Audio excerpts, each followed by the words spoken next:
Nii algab Merili loeng mulla tervisest. Palun.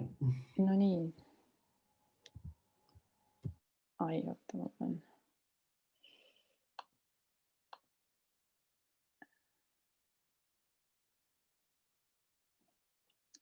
Mis te nüüd näete? Kas te näete seda esimest suurt slaidi või te näete veel midagi? Esimest suurt slaidi, jah. Ahah, nii, okei, väga hea. Et mina siis täna räägin teile natuke mulla tervisest ja mulla olulisusest ja et mis see üldse on, miks meil seda vaja on, et küll viimasel ajal ise olen tajunud, et see valdkond saab juba natuke rohkem tähelepanu, aga see on ikkagi veel minu jaoks selline suhteliselt vähe tähelepanu saanud valdkond, aga samas nagu nii suur ja nii oluline. Ja see, et mullast sõltub nii taimede tervis, seda teab vist enamus nii-öelda loogilise järelduse põhjal, aga sellest, et nii-öelda mulla tervisest sõltub ka inimese tervis ja samuti planeedi tervis, et selle seoseni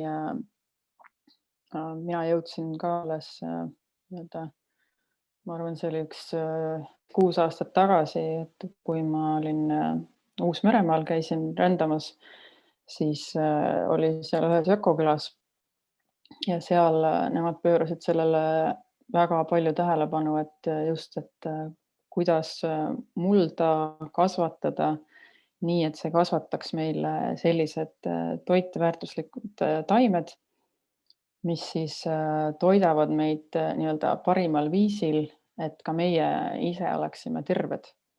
Et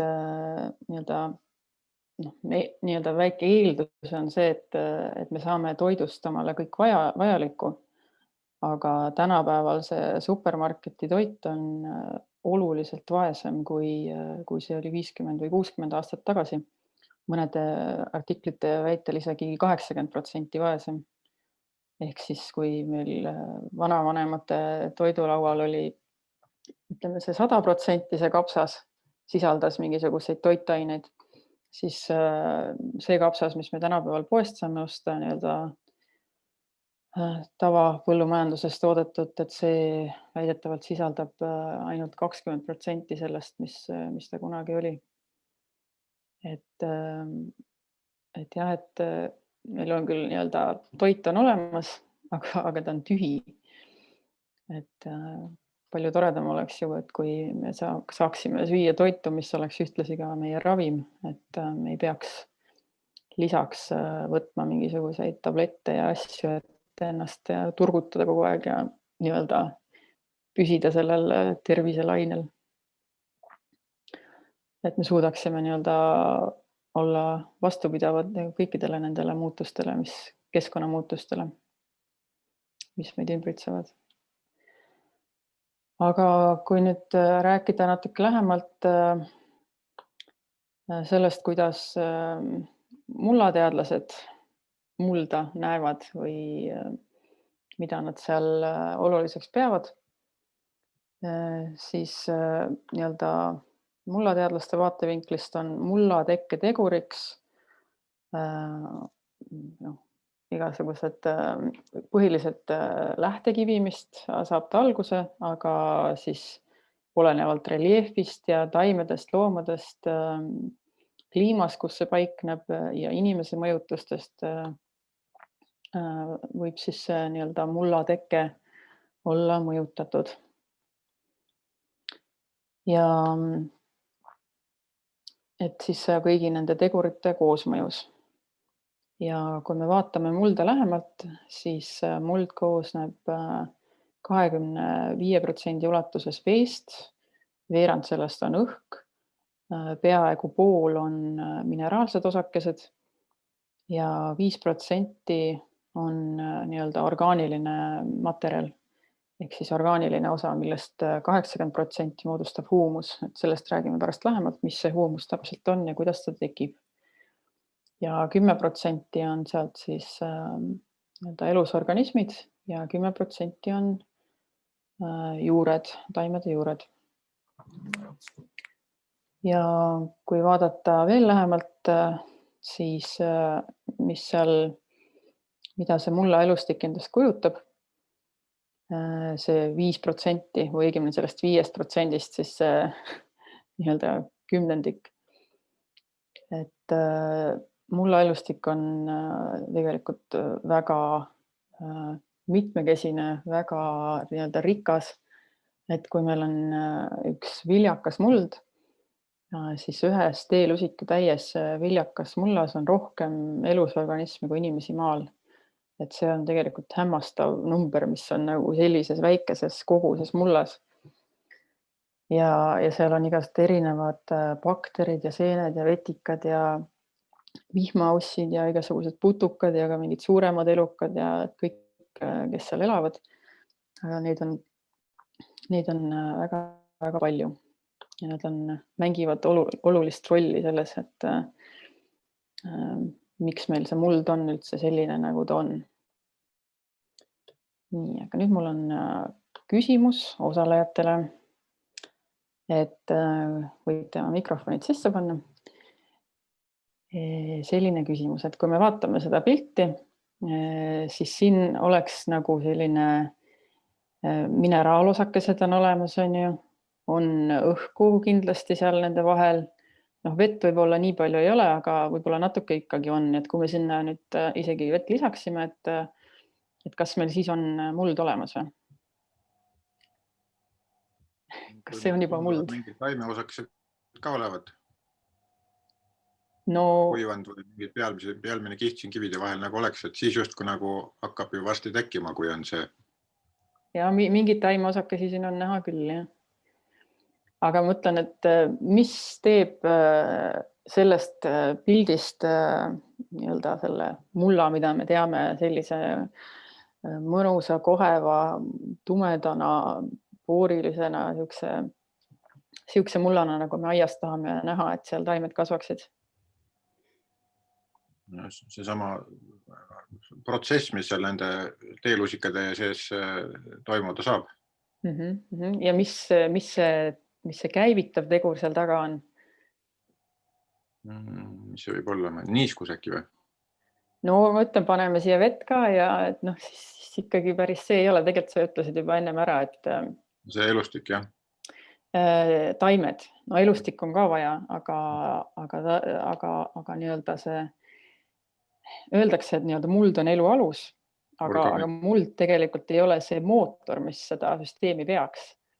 Et kui meil on seal nii-öelda taimed peal, mis fotosünteesivad, siis need on nii-öelda oma selle fotosünteesi protsessi tulemusel, nad ju sünteesivad igasuguseid suhkruid ja siis viivad need sinna alla mulda, juurte kaudu mulda ja sellega nii-öelda toidavad neid mikroorganisme, kes siis saavad toota seda orgaanilist ainet, huumust, mis meil seal mullas vaja on.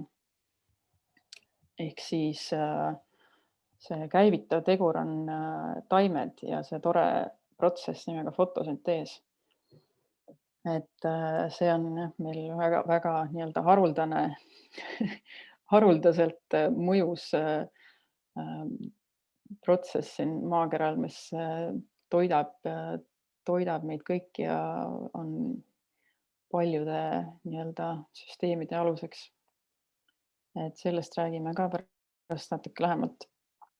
Aga et siis kui meil toimub päikese toimel on ju fotosüntees, taimed oma roheliste lehtedega sünteesivad suhkruid, mis siis toidavad esiteks taime ennast, aga ka neid mikroorganisme, kes seal mullas on ja siis need mikroorganismid omakorda toovad taimedele igasugused vajalikke mineraalaineid, mida taimedel vaja on. Et toimib selline koostöö, et need mikroorganismid saavad midagi, saavad suhkrut süüa ja siis taimed saavad vastasuguseid mineraalosakesi, mis neil vaja on, aineid. Ja kui mikroorganismide elutegevuse tulemusena tekib siis orgaaniline aines ehk huumus, mis on selline stabiilne aines, mis siis tekitabki selle mõnusa koheva vetruva mulla struktuuri. Et sellest huumusest räägime ka pärast natuke lähemalt. Ja kui meil on nii-öelda see ringlus on tagatud, et taimel on seal koostöö mikroorganismide ja seentega ja huumus on seal juba mullas moodustunud, struktuur on hea, peab vett, toitained on kättesaadavad, siis taim suudab ka rohkem fotosünteesida ja intensiivsemalt. Ja siis tekivad seal erinevad ained, millest räägime ka pärast lähemalt. Aga kui meil on taimel on kõik vajalikud ained olemas ja on piisavalt valgust, on piisavalt vett, siis taim suudab nii-öelda realiseerida oma potentsiaali nii-öelda ja suudab toota selliseid aineid, mis teda ennast kaitsevad, nii-öelda taime immuunsüsteemi tekitavad. Ja sel juhul muutub taim tugevaks ja kui meie sööme sellist toitu, nii-öelda sellistest taimedest, mis on terved ja tugevad, no siis meile ilmselt saab ka see osaks, et meie suudame sealt omastada rohkem meile vajalikke aineid.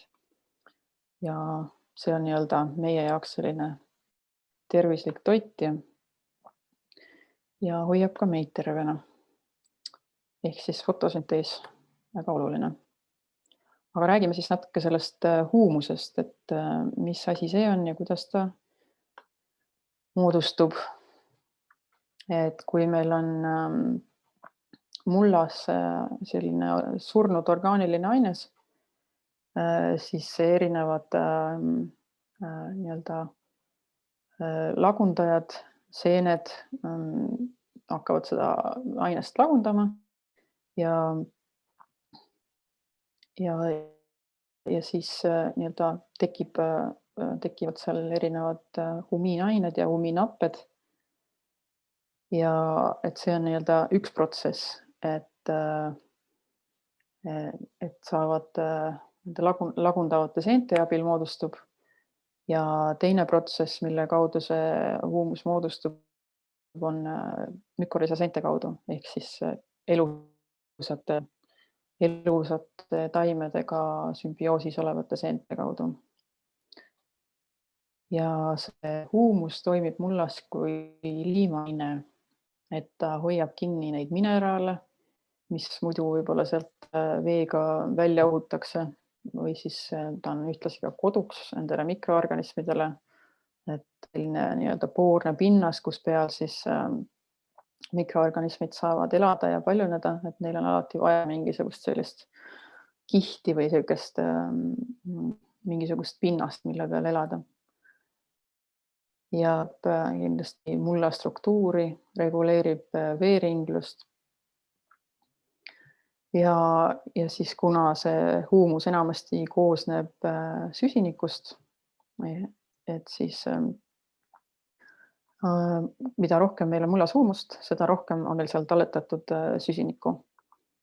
Ja ühesõnaga, et ta on väga võimas nii-öelda mulla, võiks öelda parandaja, aga tegelikult väga oluline nii-öelda osa mullast. Ja kui me mõtleme selle peale, et me suudaks huumust mullast tõsta 1% võrra, siis see tähendaks, et 1 hektari peale suudab see muld siduda 170 000 liitrit vett rohkem. Et see on oluline, väga oluline märkimisväärne osa. Ja kui me mõtleme, et tänapäeva nii-öelda tavamuldades huumuse sisaldus on juba seal langenud, ongi 1-2% juurde, ja sealt, kui seda tõsta, ma ei tea, 5 või 8 peale, et kui palju rohkem see muld siis vett suudab siduda ja ei ole nii põuakalklik ja suudab nii-öelda nendele ekstreemsetele oludele paremini vastu pidada, et see on asi, mille poole peaks kõik püüdlema. Ja ühtlasi, kui meil on väga huumusrikas muld, et siis see nii-öelda aitab tõsta taimede toitainesisaldust, kuna ta hoiab neid mineraalelemente kinni ja siis nende bakterite ja seente abil suudavad taimed neid omastada. Ta on ühtlasi ka kasvu edendaja seemnetele, et seal erinevate nii-öelda protsesside kaudu suudab nii-öelda seemnete kasvu kiirendada.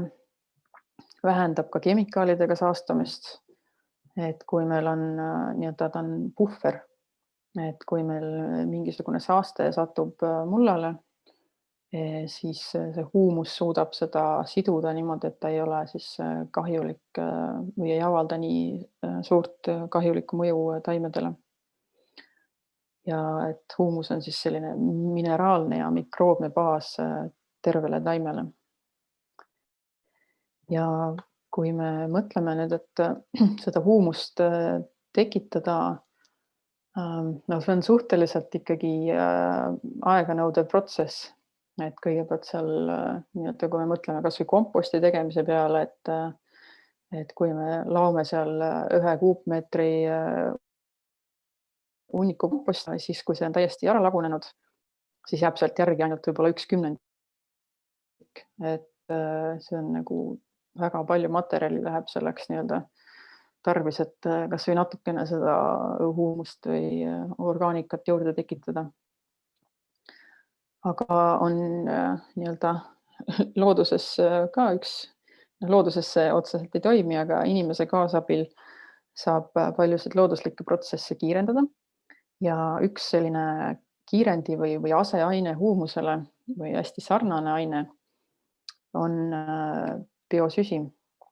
Et ta koosneb ka süsinikust, talletab süsinikku, kui me seda mulda viime. Ta on samuti hästi poorne ja toimib sarnaselt bakteritele koduks ja suudab ka mineraalaineid endaga siduda. Et ta toimib mullas paljuski sarnaselt kui huumus.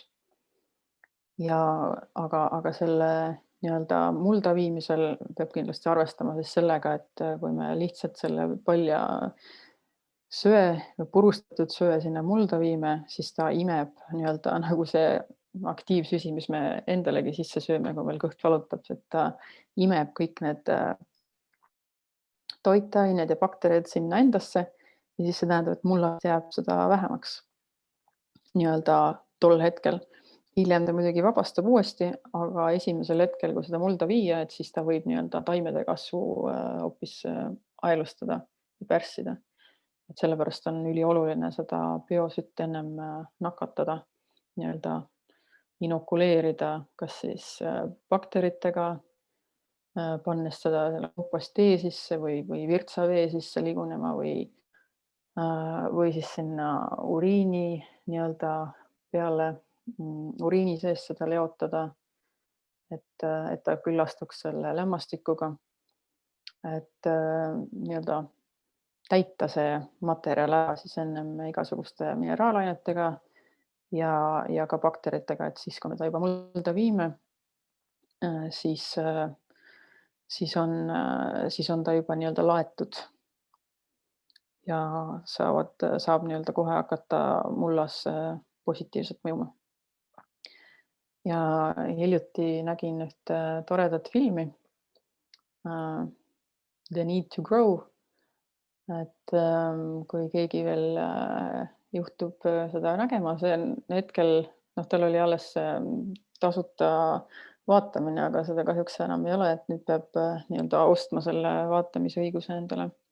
Aga võib-olla mõne aja pärast on ta juba jälle tasuta vaadatav. Aga seal siis toodi välja see inimese nii-öelda väga suur potentsiaal looduslikke süsteeme oluliselt kiirendada. Et seal see peategelane oli leiutanud sellise süsteemi, kus sisendiks selline nii-öelda kasvuhoone või selline nii-öelda tehas, et siin vee sees on vetikad. Selle nii-öelda kupli kõrval asus biosöe sihuke jaam, mida siis, kus põletati erinevaid puutööstuse jääke ja nii-öelda veel sisendiks oli päike. Ehk siis sisendiks sellele süsteemile on CO2, päikesevalgus ja puidujäägid. Et need on sisendiks ja väljundiks sellest süsteemist nii-öelda ülejäägid, nii-öelda produkt sellest süsteemist on nii-öelda mullaparandaja, kus nad siis rikastasid seda biosütt vetikatega ja läbis anaeroobse käärimise ja selle tulemusel tekkis siis selline väga, väga hea mullaparandaja. Et ta on siis nii-öelda nii bakteritega laetud, ta on toitainetega laetud ja on nii-öelda püsib mullas suhteliselt kaua ja nii-öelda seob süsinikku. Et see oli see põhiprodukt neil, aga lisaks siis nii-öelda kõrvalproduktina tuli elekter, biokütus ja ka toit sellest samast kasvuhoonest. Et see oleks, et mis oleks, kui nii-öelda sisendiks on jäägid ja õhus leidub asi ja väljundiks on kõik need ülejäänud asjad, et see on ju supermasin ja põhimõtteliselt nii-öelda 4 päevaga suudavad nad selle tsükli läbi viia ja loodus teeb sama nii-öelda huumust, toodab väga sama koguse huumust, toodaks ikkagi väga palju rohkem läheb selleks aega. Ja väidetavalt selline tehas suudaks siis nii-öelda toita elektriga kuskil 100 majapidamist, kodumajapidamist. Et jah, vaadake seda filmi, väga huvitav lahendus, et väga lahe oleks ju näha ka sellist lahendust reaalselt ka siin mail töötamas. Ja kui veel filmidest rääkida, siis järgmine film, mida ma tahaks vaadata, mida ma veel ei ole näinud, on siis Kiss the Ground, mis siis räägib ka erinevatest nendest protsessidest, kuidas süsinikku mulda seotakse, miks see oluline on ja kuidas sellega nii-öelda, mis need lahendused on. Nii, järgmine slaid. Ahah, läks edasi. Nii, aga kuidas siis huumust ja orgaanikat mullas kasvatada? Et nagu ma rääkisin, on 2 sellist põhilist viisi. Üks on või rada, et üks on surnud aine lagundamisel, ehk siis see on see komposteerimine, et see on niisugune aeglasem protsess. Ja teine viis on siis juureeritiste kaudu elusast taimest, mis on veidi kiirem viis, mis siis toimub nende mükoriisaseente abil. Ja kui komposteerimisest rääkida ja nii-öelda orgaanika viimisest mulda, siis tasub tähelepanu pöörata sellele, et mis faasis see taim on, mida või nii-öelda surnud orgaaniline materjal, mida me sinna mulda viime. Et kui me viime rohelist taimset massi, mis on noor, mis ei ole veel õitsema läinud, on lihtsalt see nii-öelda haljas mass, siis see on enamasti sisaldab palju suhkruid ja see on toit bakteritele. Ja siis selle tagajärjel toimub mineralisatsioon, mida siis jällegi nematoodide kaudu muutub see ka taimedele kättesaadavaks toiduks. Ehk siis enamjaolt on see, kui toimib kui väetis järgmistele kultuuridele, et seal nii-öelda vabastatakse need toitained ja tegelikult see süsinik enamasti sealt lendub. Aga kui me nii-öelda viime täiskasvanud taimse massi mulda või siis nii-öelda komposteerime seda, siis see sisaldab rohkem erinevaid süsinikuühendeid, sisaldab lipiide, rasvu ja selle süsinikulämmastiku suhe on oluliselt nii-öelda suurem, ehk siis süsinikku on oluliselt rohkem.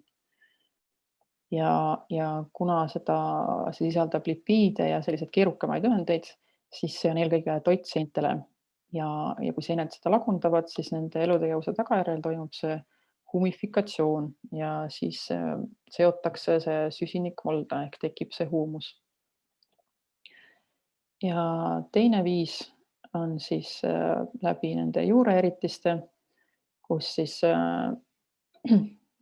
elusast taimest liiguvad suhkruühendid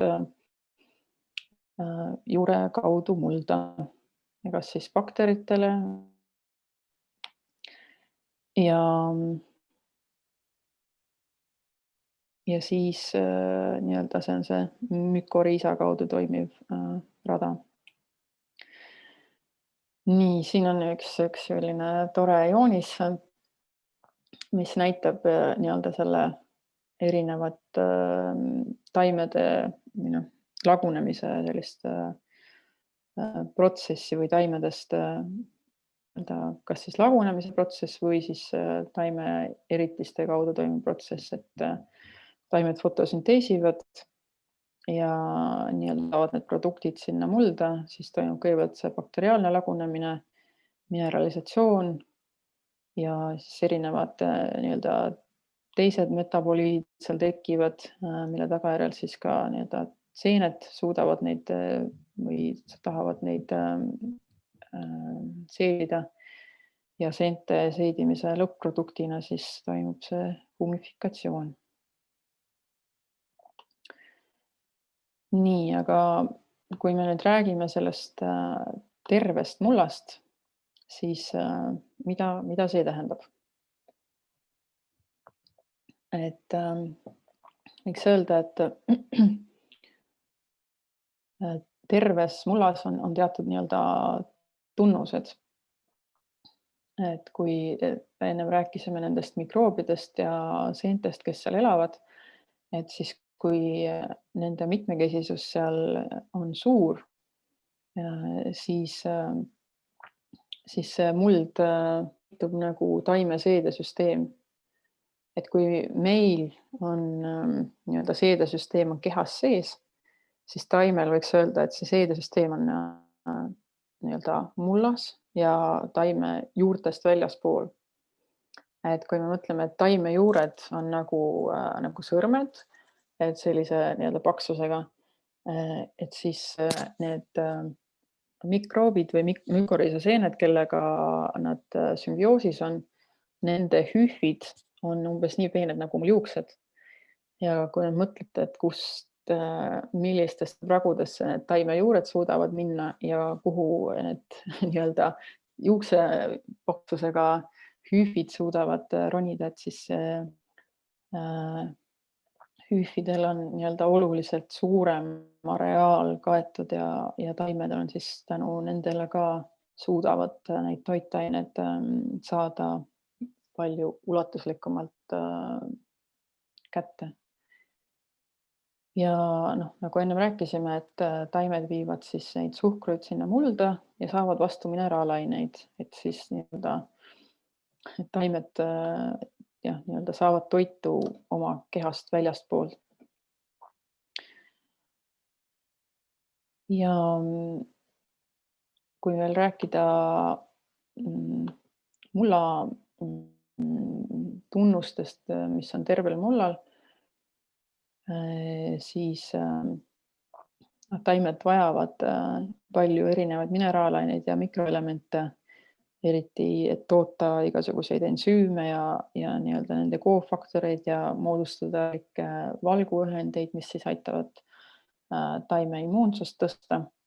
Ehk siis neil on vaja saada neid toitaineid ja kui neil on see sümbioos nende mükoriisaga või bakteritega seal mullas, et siis on neil palju suurem tõenäosus saada endale vajalikke aineid vajalikus koguses. Ja kindlasti on vaja ka taimedel õhku ja vett, ka mullas, ehk siis sellepärast on meil vaja head mulla struktuuri, mis siis tagaks selle õhu ja vee juurdepääsu nendele. Ehk siis head mulla lõimist. Ja selleks, et seda saavutada, on meil vaja hoida muld kaetuna, teda vähem häirida, vähem kündmist. Ei saa öelda, et igal süsteemil on ainult see lahendus, et üldse ei künna, vahest on vajalik künda, vahest see kiirendab protsessi, aga kündmine ei ole kindlasti selline ei peaks olema iga-aastane mitmekordne protsess, mida seal tehakse. Vähem kemikaalida, vähem sünteetilisi väetisi. Et nende samade pestitsiididega me samuti hävitame seda mullaorganisme ja vähendame taimede võimalust saada siis teiste organismide abiga mullast neid vajalikke toitaineid kätte. Et see on midagi sarnast, et kui me sööme mingisugune, arst kirjutab meile antibiootikumid ja siis sööme need antibiootikumid ära, aga siis sellest meie enda tervis halveneb, sest ju meie seedime samamoodi tänu nendele bakteritele, kes meil siin kõhuõõnes on ja aitavad meil seda toitu seedida ja kui me need antibiootikumidega ära tapame, siis seal jääb mingisugused tüübid jäävad ellu, aga nemad ei pruugi olla meile need head bakterid, kes meil aitavad seda toitu seedida, et nad võivad hoopis, ma ei tea, meid seedida või mingeid muid protsesse arendada, mis meile ei ole kasulikud. Ja sünteetiliste väetistega on ka selline lugu, et kui näiteks panna fosforit palju, eriti just taimede algfaas, nad on alles väikesed, siis taim ei moodusta mükoriisaga sümbioosi. Kui nad vaatab, et fosfor on siin kättesaadav, mis ma sest sümbioosist ikka moodustan, et mükoriisa üks funktsioone taime jaoks on see, et ta aitab taimel omastada fosforit mullast. Ja kui mullas on palju fosforit, siis on täheldatud, et taim ei moodusta sümbioosi ja see fosfor liigub sealt mullast, kuna ta on väga liikuv, siis väga kiiresti juhutakse välja see üleliigne fosfor ja siis taimel tekib puudus ja tal ei ole ei ole arendatud seda sümbioosi nende mükoriisaga ja siis tal ei ole ka see fosfor kättesaadav. Et ka väetised selles suhtes võivad pärssida just nende esiteks mükoriisa sümbioosi teket, aga ka nende teiste bakterite arvukust seal mullas. Nii, aga mida me siis oma aias saame teha? Et oluline oli hoida mulda kaetuna ja selleks on meil 2 varianti. Kas siis taimedega või mingisuguse multsiga. Et kui me ei hoia mulda kaetuna, kui meil muld on paljas, avatud tuulele, avatud veele, avatud vihmale, avatud päiksele, siis üsna varsti see muld esiteks pealt tõmbab sellise kooriku peale, ei lase sinna vett sisse ja kui tuleb mingi suurem vihmasadu, siis vesi jookseb sealt pigem minema ja ei lähe sinna mulla sisse.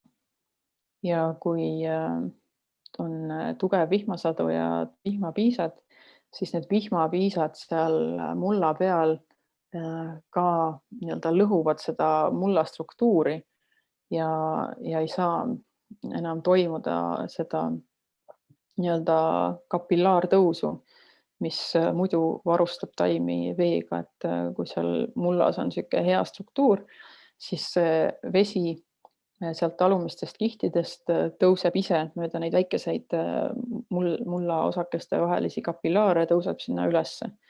Aga kui see on lõhutud struktuur, siis seda ei juhtu. Ja noh, kui tuleb tugev tuul ja muld on kuiv, et siis kindlasti olete näinud selliseid pilte küll kõrbetest ilmselt on ju, kui tulevad liivatormid ja värgid ja nii-öelda tuul puhub kõik selle mulla sealt pealt minema, aga mina olen Eestis ka näinud, et see täiesti toimib ja et see on erosioon, tuuleerosioon on ka Eestis asi, millele peab tähelepanu pöörama, et seda püüda.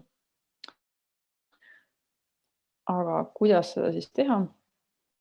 On hoida muld kaetuna, kas siis taimedega.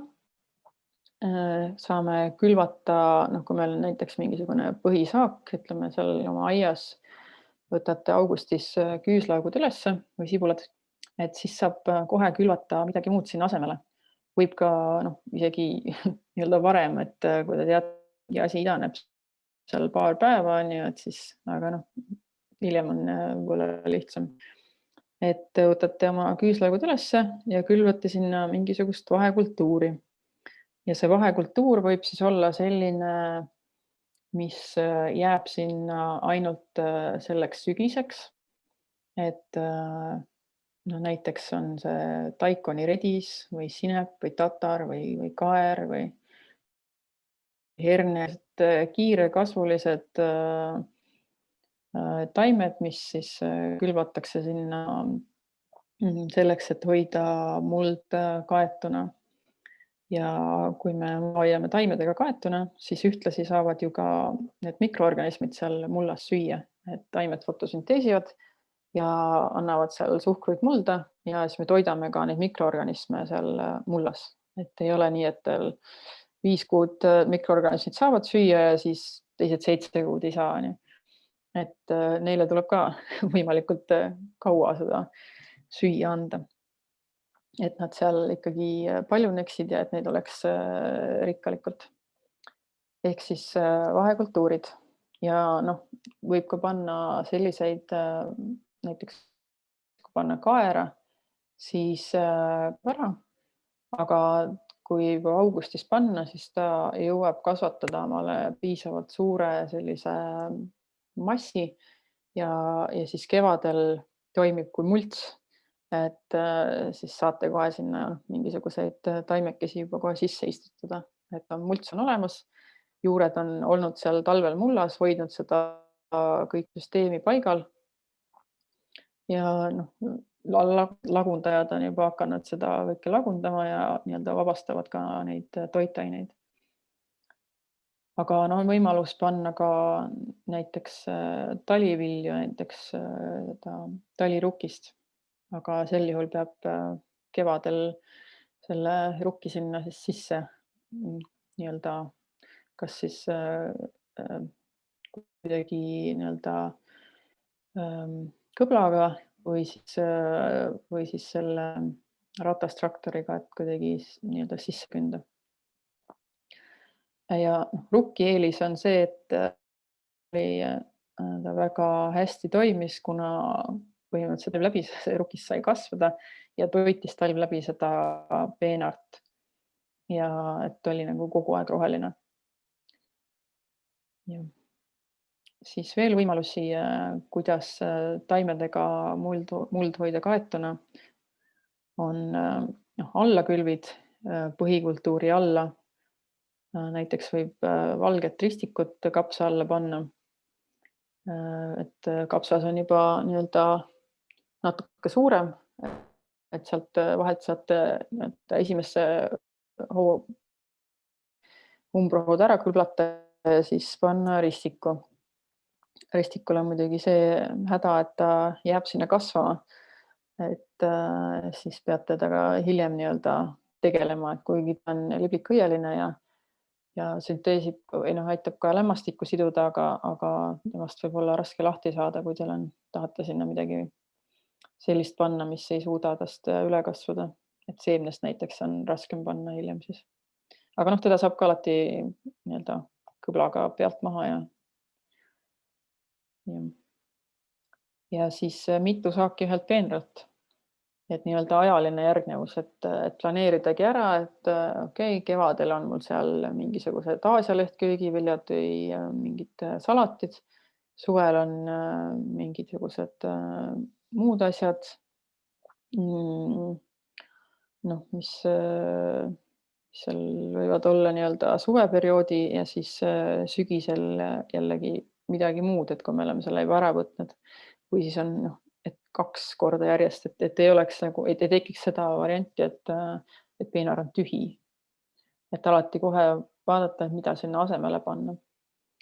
Ja mitu kultuuri ühel peenral nii-öelda ruumiliselt, et täita see peenar ära, et kui me paneme sinna lehtkapsad, et siis alguses on nad ju väikesed, et sinna ümber saab ju panna igasuguseid muid kultuure, näiteks mingit salateid või redist või et mis valmivad varem, täidavad selle ala seal all ära ja selle aja peale, kui me oleme need salatid ja redised sealt ära söönud, siis kapsas nii-öelda täidab selle peenra ära. Et nii-öelda planeerida ka ajaliselt, et vaadata, et mis kauem kasvab ja et pärast on ta suur, aga alguses on väike, et siis saab alguses mingid kiirema kasvulisi sinna äärde panna. Ja siis teine võimalus muld hoida kaetuna on multsiga. Et kindlasti võiksid nii-öelda oma aias olla reavahed ja peenravahed multsitud. Et nii esiteks vahed, aga ka peenra pealt. Et on erinevaid multse, näiteks põhk, muruniide, lagunenud saepuru. Hea oleks, kui ta oleks lehtpuu, sest et okaspuu teatud kultuuridele, kes armastavad happelisemat keskkonda, neile sobib, aga mitte ka väga palju, kuna nad sisaldavad vaiku ja siis see lagunemisel võib-olla ei mõju teistele taimedele nii hästi. Lambavilla võib väga edukalt kasutada. Kui teil on aias orasein, siis ärge lambavilla kasutage, sest orasein on ainuke nii-öelda juurumbrohi, mis sealt villast väga kenasti läbi tuleb. Aga kui teil on soovi teha oraseina kasvatus, siis pange just lambavilla, siis saate ainult oraseina, kui teil on palju oraseina seal maal. Kindlasti lehed ja nii-öelda puulehed, kui nad on just nüüd sügisel, on hea korjata, et kui te kuskil linnas elate või linnas käite, siis praegusel ajal just korjatakse teile ilusate kottidega tee äärtesse. Minge ainult autoga ja tõstke peale ja viige ära. Et teil on kohe materjal olemas, mida siis panna omal komposti või peenravahesse või peenra sisse või et materjal, mis teistel jääb üle, aga mis on väga väärtuslik ja nii-öelda vabalt saadaval.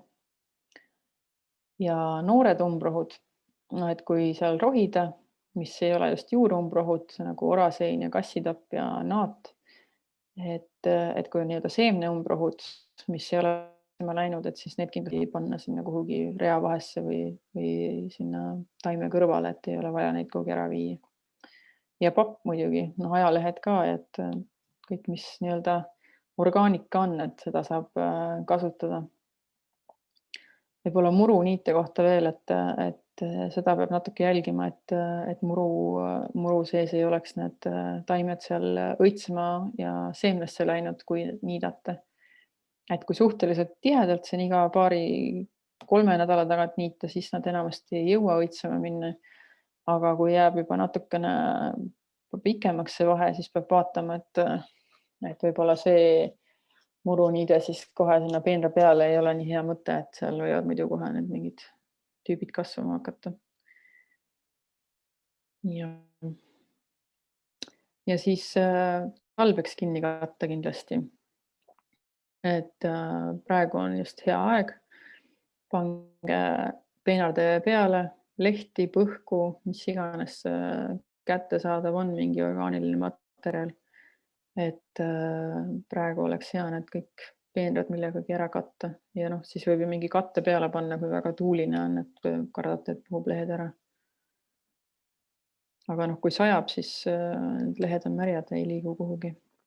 Et seal on ikka oluline vahe, kus on kas peenar on olnud kaetud talvel, et siis võtate nii-öelda sealt kevadel lahti, seal on mõnus selline elukeeb, täitsa sihuke omaette maailm seal all, et kõik on niiske ja sihuke mõnus ja noh, nii-öelda palju putukaid ja samal ajal seal kõrval on ju võib-olla nii-öelda katmata peenar, mis on täiesti kuiv ja sihuke tolmune ja elutu, et see elu saaks seal nii-öelda pealmistes kihtides ka toimetada ja lagundada neid materjali, et siis on hea hoida see peenar kaetuna. Ja eelis on ka see, et kevadel noh, kõiki peenraid korraga kohe ei külve ja istuta, on ju, et siis saate selle, kui iga mingisuguse materjaliga on kinni kaetud, et siis saab selle materjali ära võtta siis, kui on vaja hakata külvama, et siis on ilus nii-öelda, eriti kui on valguskindel materjal peal olnud, mis laseb näiteks vett laseb läbi, aga valgust ei lase, et see on ideaalne. Et siis teil on kohe sihuke mõnus peenar võtta, et mingid umbrohud seal pole kasvama hakanud, aga saate ise siis panna seda taime, mis teie tahate kasvatada. Nii, räägime natuke fotosünteesist ka. Et fotosüntees toimub siis päikesevalguse toimel ja taime rohelistes lehtedes klorofüllis ja kus siis seotakse süsihappegaasi ja nii-öelda vabastatakse hapnikku ja moodustub glükoos ehk siis suhkrud. Ja vett on ka vaja muidugi. Ja kui me mõtleme selle peale, et kui suur on nii-öelda see põllukultuuride fotosünteesi intensiivsus, siis tavaliselt on see kuskil 15–20% nii-öelda kogu sellest võimekusest, mida taim on võimeline fotosünteesima. Ja kui me suudame seda fotosünteesi tõsta näiteks 60% peale, siis see tähendab, et taim toodab 4 korda rohkem suhkruid ja see on nagu 4 korda rohkem süüa nendele mikroorganismidele ja siis tänu sellele suudab ta ka nii-öelda saada neid toitaineid sealt paremini kätte, suudab moodustada keerukamaid ühendeid ja siis nii-öelda läheb seal keerukamaks ja üks hetk tal on neid nii-öelda ühendeid juba piisavalt sellel taimel, ta on vaja hakata seda kuidagi talletama. Ja viis, kuidas taim talletab, noh, ta teeb omale vilju ja talletab sinna ja seemneid, et see on nii-öelda see põhiline. Aga kui tal juba nii-öelda hooaja alguses on saavutanud sellise hea fotosünteesi intensiivsuse ja suudab neid kõiki aineid moodustada, keerukaid ühendeid, siis ta talletab neid mulda rasvade kujul, et viib juurtest välja oma sinna juure ümbritsevasse mulda.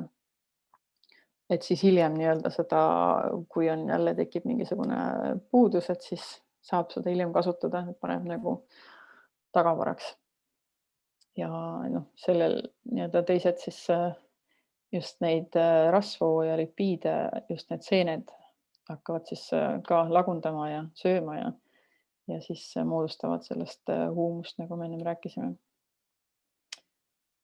Aga et mis siis seda takistab, miks see fotosüntees ei ole nii intensiivne seal tavaliselt? Et fotosünteesil on limiteerivad faktorid, nagu näiteks süsihappegaasi puudus. Et kui me nii-öelda mõtleme, et meil maakeral on liiga palju süsihappegaasi ja CO2 toodame liiga palju, et seda on vaja vähendada. No vot, siis taimedel ei ole sellest, taimedel on sellest nagu suur puudus. Eriti kui on selline päiksepaisteline päev ja tuulevaikne päev, siis nendel on väga palju rohkem seda CO2 hoopis vaja. Ja selleks, et taimed saaksid seda CO2, ongi, et kui neil nii-öelda tuulevaikne, päike paistab, et siis nad eritavad hapnikku ja et CO2 kontsentratsioon sealt taimede ümbert väheneb oluliselt. Ja kus seda siis juurde tuleb? Et kui meil mullas on suur mikroobide aktiivsus, mullas kõik need bakterid ja seened ja kõik värgid hingavad, vabastavad CO2, et siis see on see, mis tagab taimedele selle piisava CO2 süsihappegaasi olemasolu seal nii-öelda taimede lehtede ümbruses, millest ta saab siis hakata neid suhkruid sünteesima. Et see on üks põhiline põhjus, miks ka nii-öelda tavapõllumajanduses, kus mikroobiline aktiivsus ei ole nii suur, on see ka takistab ka fotosünteesi intensiivsust. Ja teine põhjus on veepuudus kindlasti. Ja on näidatud ära, et kui taimel ei ole sellist piisavalt mineraalaineid, kui ta ei saa seda kõiki kätte sealt mullast, siis ta nii-öelda tahab rohkem seda vett, et nii-öelda kui supp on lahjem, siis tuleb rohkem süüa. Et sellest ka oleneb ka sellest mulla struktuurist, kas ta kätte saab seda ja kuidas see süsteem kõik toimub. Ja vähene valgus muidugi ka takistab seda. Et selle vastu inimene seda reguleerida võib-olla, saab reguleerida, kui miski varjutab seda, aga seda on kõige keerulisem. Aga on ka mingisugused mineraalained, nagu näiteks mangaan, mida on siis vaja seal fotosünteesis, mille olemasolu puudusel või kui seda ei ole, et siis ka fotosüntees on vägagi palju takistatud. Ja kui me nii-öelda tavapõllumajanduses paneme ainult seda lämmastikku, fosforit, kaaliumit, et ei pööra tähelepanu nendele mikroelementidele, et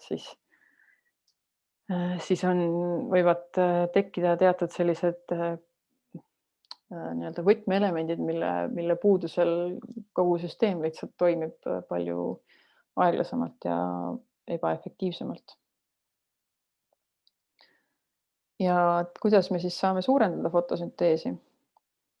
Esiteks selleks, et tagada see mineraalainete nii-öelda kättesaadavus taimele, et me võime siis neid lehe kaudu väetada, kui on vaja just nende mineraalainetega, näiteks nagu need vetikate või ookeani mineraalidega, et siis lehe peale pritsida, eriti just lehe alla, et seal on need õhulõhed, mille kaudu siis ka see suudab taim need mineraalained endasse võtta. Et see on oluliselt efektiivsem, et need ained lähevad kohe sinna, kus neil on vaja, lehtedesse. Ja siis see annab sellist head efekti. Ja kindlasti bioloogiliste mikroorganismide lisamine, et kasulikud bakterid ja seened.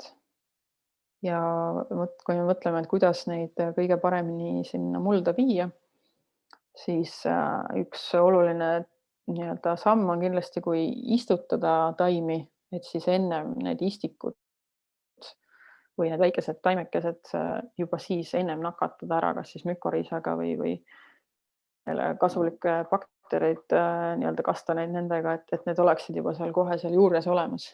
Ja siis, kui me ta viime sinna mulda, siis tal on juba nii-öelda sõbrad juurte küljes olemas ja liiguvad siis edasi, kui juured kasvavad edasi, et siis need bakterid ja seened liiguvad sellega kaasa. Ja mükoriisa seentel on näidatud see oluline eelis ka, et kui taimed on, enamus taimi, mida me tarbime söögiks, moodustavad mükoriisaga sümbioosi. Ja kui nad on taimed ennem mükoriisaga nakatunud, siis nad on palju nii-öelda haiguskindlamad, et esiteks need teised seened või haigused ei saa sinna juure ligi, et mükoriisa nii-öelda kaitseb seda taime, et on juba nii-öelda asustanud selle ennem ära, lihtsalt puhtfüüsiliselt, aga ka nii-öelda oma eritistega suudab siis neid taimehaigusi eemale põletada. Ja siis taime ja kuidas me aru saame, et nii-öelda, et kas meie preparaadist, mis me tegime, on kasu, et siis tuleks ka vaadata ja jälgida seda taime. Et kas tema nii-öelda olukord paraneb, kas tal kuidagi lehevärvud muutub, kas tal lehed muutuvad suuremaks või väiksemaks või viljad valmivad kiiremini või, aga hea oleks seda muidugi mõõta. Ja tavaliselt, kui tehakse mingit mullaproovi, et siis mõõdetakse ainult mullas sisalduvaid toitaineid, mis on, see on tuhastamise meetodil enamasti käib see ja see lihtsalt mõõdab seda, et mis seal mineraalides nagu olemas on, aga see ei peegelda üldse seda, et kas taim on võimeline seda omastama või ei ole. Et sellest suhtes saab nagu kõige parema pildi ette taime mahladest mõõtmisel, toitainete mõõtmisel. Ja üks selline tore viis, kuidas neid taime mahlasid mõõta, on nii-öelda Brix mõõtmised, et see on see refraktomeeter, selline tore riistapuu, mida kasutatakse küll enamasti nii-öelda viinamarjatööstuses ja mahlatööstuses, et mõõdetakse sellega, kui palju suhkruid viinamarjad sisaldavad ja selle järgi siis saadakse aru, kas on nüüd õige aeg korjata või millal nüüd on õige aeg seda veini teha või. Aga see on kasutatav ka nii-öelda lehe suhkru mõõtmiseks.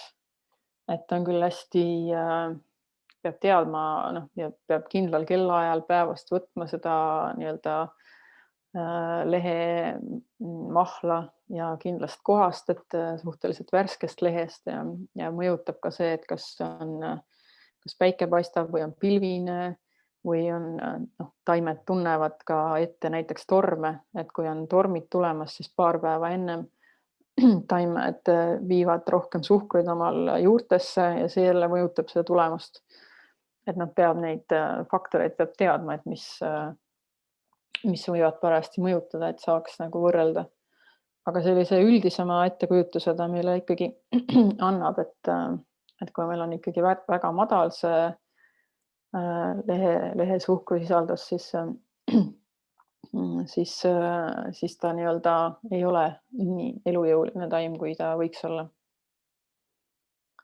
Ja mida suurem on meil see suhkrute ja kuivaine sisaldus seal mahlas, seda külmakindlavad ja kuiva taluvamad need taimed on.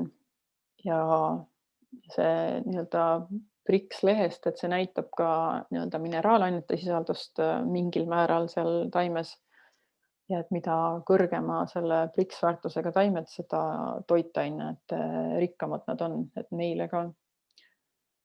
Et ilmselt ma arvan, et kuskil lähitulevikus tuleb juba selline aparaat, mis suudab nii-öelda väga lihtsalt ja kiirelt näiteks mõõta taimede või ka viljade toitaine sisaldust. Ja siis lähedki turule ja käid ringi, vaatad, teed mingi väikse testi, vaatad selle kasvataja õun on seal Brix 5 juures ja teisel on 10 juures, siis kindlasti võtad selle 10, kuna sa tead, et see on sulle endale nagu palju parem ja kindlasti ka palju magusam. Et ma arvan, üsna pea tulevad sellised aparaadid. Aga mis see siis taimele annab, kui tal on see suur Brix ja kui ta suudab nii-öelda moodustada keerukaid ühendeid ja tal on palju seal taimes endas. Et taimede nii-öelda tervis ja immuunsus sõltub taime võimest moodustada täieliku struktuuriga ühendeid, nagu süsivesikud ja valgud ja rasvad. Et selleks, et see geneetiline potentsiaal saaks avalduda, on siis vaja just neid samu komponente, millest me enne rääkisime, tasakaalus mineraalaineid, vett, valgust, head fotosünteesi. Ja siis nii-öelda taim saab hakata täispotentsiaalil tööle ja saab moodustada siis täieliku struktuuriga süsivesikuid, valke, rasvu ja neil moodustub selle tagajärjel ka siis nii-öelda täisfunktsionaalne ensüümisüsteem ja nii-öelda selle ja kui neil on kõik need ensüümid olemas, siis neil tekib ka nii-öelda see taime immuunsus. Et kui meie mõtleme, et meil on immuunsus, siis tegelikult taimel on ka nii-öelda võime tekitada omale immuunsust. Ja kui me vaatame siin seda joonist, siis siin alumise peal on nii-öelda taimel selline esimene aste, kus ta suudab, tal toimub see fotosüntees heal järjel, suudab sünteesida selliseid keerukamaid suhkruid, mitte siis ainult neid monosahariide või siis ainult niisugust lihtsaid suhkruid. Et sellisel juhul on nad haiguskindlamad mulla patogeenidele. Et see mõte on siis selles, et kui need lihtsad patogeenid söövad nii-öelda sealt taimemahladest, tahavad just neid lihtsaid suhkruid, kuna nad on ise nii lihtsad organismid, siis nad suudavadki seedida ainult neid lihtsaid suhkruid. Aga kui taim nii-öelda moodustab selliseid keerukaid ühendeid, siis nii-öelda võetakse nendelt lihtsamatelt bakteritelt toidulaud ära, lihtsalt selle põhimõttega, et nad ei suuda neid seedida. Ja siis teine tase, et kui taimed hakkavad tootma selliseid keerukamaid valke ja aminohappeid, et siis muutuvad nad vastupidavamaks sellistele lihtsatele putukatele, kes siis imevad või hammustavad. Et samamoodi võetakse need nii-öelda toidulaud ära. Ja need esimesed 2 taset, need toimivad kui selline passiivne immuunsüsteem, aga siis järgmised 2 on juba aktiivne immuunsüsteem. Et seal 3. astme juures siis taim suudab sünteesida selliseid ühendeid, igasuguseid rasvu ja mis suudab juba haigustekitajaid tappa või siis neid putukaid või herbivoore eemale hoida, et igasugused lõhnad ja nii-öelda eeterlikud õlid ja et nii-öelda taimed muutuvad haiguskindlamaks just õhus levivatele patogeenidele. Ja siis see 4. tase, et kui taimed suudavad moodustada sekundaarseid metaboliite, ehk siis oma enda nii-öelda kaitsevahendeid, erinevad bioflavonoidid, tanniinid, fenoolid. Ja kui me mõtleme sellele, et öeldakse ju, et prantslased on nii-öelda pika eaga ja et mis neil on see, mida nad siis palju tarbivad, mis neile hästi mõjub. Saate ka vahepeal kaasa rääkida. Mis te arvate, mis on see, mis prantslastele annab pikaealisuse? Vein. Ja mis seal veini sees on? Seal veini sees on selline aine nagu just punase veini sees resveratrool, mis ongi siis selle viinamarjade nii-öelda sekundaarne metaboliit, mida nad toodavad. Ja see mõjub siis hästi meie südamele, südametegevusele. Nii, et siis nii-öelda kui taim suudab ennast nende toitainetega kaitsta, et siis need mõjuvad üldiselt hästi ka meile. Mitte küll väga suurtes kogudestes, aga enamasti. Nii, lähme siis edasi.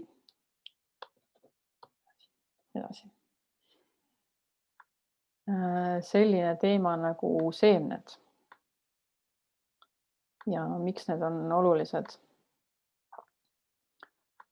et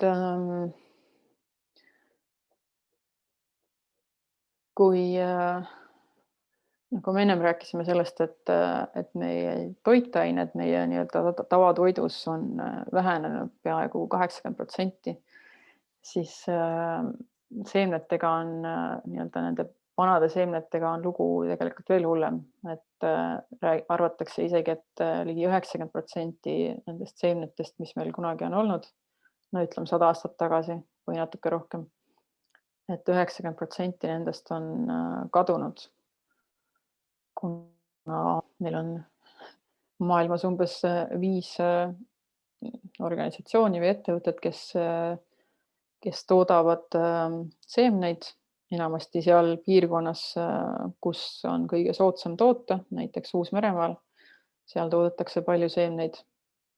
Ja siis need saadetakse nii-öelda igale poole üle maailma laiali. Ja siis me saamegi nii-öelda neid erinevaid sorte jääb aina vähemaks ja need ju suured ettevõtted toodavad enamasti selliseid seemneid, mida nii-öelda suurtes põllumajandusettevõtetes on hea kasvatada, mis valmiksid ühel ajal, mis oleksid sellised transpordikindlad, mis oleksid ühesuguse suurusega ja noh, et nad on kindlad sellised iseloomu või sellised jooned, mida nad siis otsivad või mida nad aretavad. Ja noh, ta nii-öelda ühes suunas läheb kõik. Et seal otseselt ei pöörata tähelepanu sellele, et kas ta suudab näiteks mullast mangaani hästi joomastada, mis annab talle fotosünteesil edukuse või ta kuidagi maitse poolest on väga hea ja ma ei tea, suudab paremini bakterite või seentega mingisugust sümbioosi moodustada, et seda nagu aretamisel ei järgita, et sellepärast on hea ja oluline ka nii-öelda neid vanu sorte ikkagi hoida ja säilitada, eriti kuna meil nüüd see kliima ja nii-öelda keskkond muutub väga kiiresti, et kuna nendel vanadel sortidel on see geneetiline variatiivsus on suhteliselt suur, siis sealt nii-öelda variatiivsusest on mingisugused isendid, mis siis saavad palju paremini hakkama uutes tingimustes ja nii-öelda see kohanemine võib olla palju kiirem. Et kui meil nende modernsete sortidega võib olla niimoodi, et tekib mingisugune üks haigus ja kuna kõik on sellele vastuvõtlikud, siis läheb umbes, ma ei tea, kogu põld või nii-öelda mõjub kõikidele taimedele, kuna nad on geneetiliselt suhteliselt vaesed ja nii-öelda ei suuda sellele vastu panna. Ja noh, eriti kui me veel ise võtame oma seemneid, mis ei ole üldse raske, siis meie areneme koos selle seemnega ja see seeme, eriti kui me hoolitseme veel oma mulla eest, et siis see seeme läheb nii-öelda üha elujõulisemaks ja suudab paremini kohaneda ja kiiremini kasvada ja moodustada palju maitsvamaid vilju ja nii-öelda haigustele vastu panna. Et no näiteks ostsin kunagi, kui ma veel ostsin seemneid või sain kuskilt paki seemneid, tomatiseemned oli üks sort ja need seemned hästi väikesed. Ma imestasin, et nad on nii väikesed, nad olid isegi mingisugune millimeeter või 2 või no, väga väikesed. Ja kasvatasin seda ja võtsin järgmine aasta ise seemed sellelt samalt sordilt ja seemned olid vähemalt poole suuremad. Et see oli lihtsalt hämmastav, kui palju see juba nii-öelda andis sellele seemnele juurde, et noh, tänu sellele ju kõik see idanevus tõuseb ja nii-öelda saame sealt palju elujõulisema taime. Et noh, seal tavamõistes need seemned on ju kasvatatud sellistes tingimustes, et nad lihtsalt ruttu teeksid palju seemneid, aga kõik need ülejäänud asju ei jälgita nii palju. jah. Ja kliimamuutustest, ma ei tea, ilmselt te olete sellest juba väga palju kuulnud. Et siis ma võib-olla lihtsalt ühte asja siit natuke tooks välja, et see glüfosaadi kasutamine ehk siis herbitsiid, mida ka meil Eestis põllumajanduses suhteliselt palju kasutatakse, kuna ta on selline üldhävitava toimega herbitsiid ja kui põllus on palju umbrohte, siis tahetakse sellest korraga lahti saada ja see on kahjuks üks odavamaid viise seda teha, on lihtsalt see glüfosaat sinna põllule panna ja siis saab kõikidest umbrohtudest vabaks ja siis pannakse seda kultuuri peale, mida soovitakse kasvatada. Aga see glüfosaat ju, ega ta ei lagune siis ära, ta laguneb väiksemateks tükkideks, osakesteks, seondub mineraalosakeste külge ja siis taimed võtavad seda mineraalosakest küll endasse, kuna see on ikkagi mineraalosake, aga nad ei saa seda kasutada sellel eesmärgil, nad ei saa seda kuhugi ühenditesse panna, et ta jääb sinna lihtsalt nagu ballastiks ja koguneb eelkõige taimeviljadesse ja siis on kantserogeenne, et ta põhjustab siis ka vähki nii meile kui sellele taimele endale võib põhjustada negatiivseid tagajärgi. Ja kui võin panna ühe lingi ühele loengule sellest, kuidas seal USA-s praegu toimub, et kui hull see asi on, et need farmerid, kes on kasutanud seda glüfosaati juba siin paarkümmend aastat, et siis seal nende juures tehti uurimust ja vaadati siis, et kuidas on nende tervis, nende enda tervis ja nende laste tervis ja naljalt ei leitud perekonda, kus lapsed oleksid terved. Et enamus nendest lastest, nende põllumeeste lastest olid mingisuguse puudega, mingisuguse defektiga, mingisuguse allergiga, mingisugune asi neil oli, et nad ei suutnud toimida täisväärtuslikult. Ei olnud enam terved ja see efekt on ka ajas kogunev. Et kui 70-ndatel hakati seda rohkem kasutama, et siis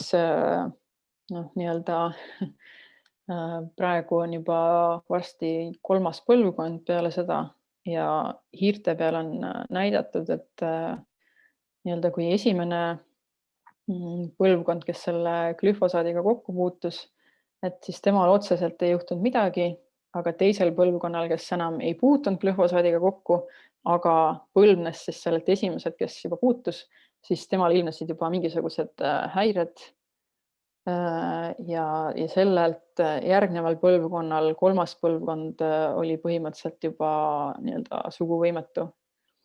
Ja mis, kui me vaatame seda statistikat, siis USA-s näiteks on iga 3. mees ja iga 4. naine on juba suguvõimetu. Ja kui see 3. põlvkond tuleb üsna pea, siis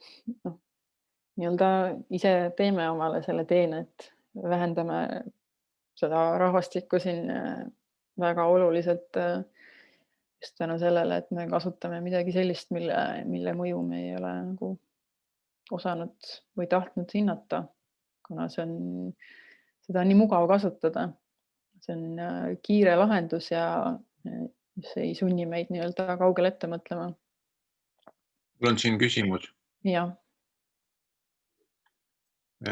Kui vaadata laiemalt ja mitte proovida mingit vandenõuteooriaid, aga lihtsalt mõelda, kuidas moodi Gaia toimib, kuidas maa ise reguleerub, et kas on see ikkagi veider küsida niimoodi, et tegelikult see, mis praegu toimub, et see on mõnes mõttes pikas plaanis või suures pildis see inimkonna arvukuse reguleerimine selle planeedi enda tarkuse poolt. Või inimeste lolluse poolt. aga jah, Inimesed selles ei tee suhtes. seda ju teadlikult. Inimesed kasutavad, saavad kasumi nimel, proovivad kasutada midagi, aga et kui mõelda nagu, et kusagil on mingi kõrgem teadvus, et kas see kõrgem teadvus võiks mingisugust protsesse sellisel moel reguleerida, et see kolmanda põlvkonna viljatus tegelikult annabki märku, et selliseid asju ei tohi kasutada ja ühtlasi inimene siis ühel hetkel saab aru või inimkond saab aru, et seda ei tule kasutada. Aga teistpidi see ühtlasi pärsib seda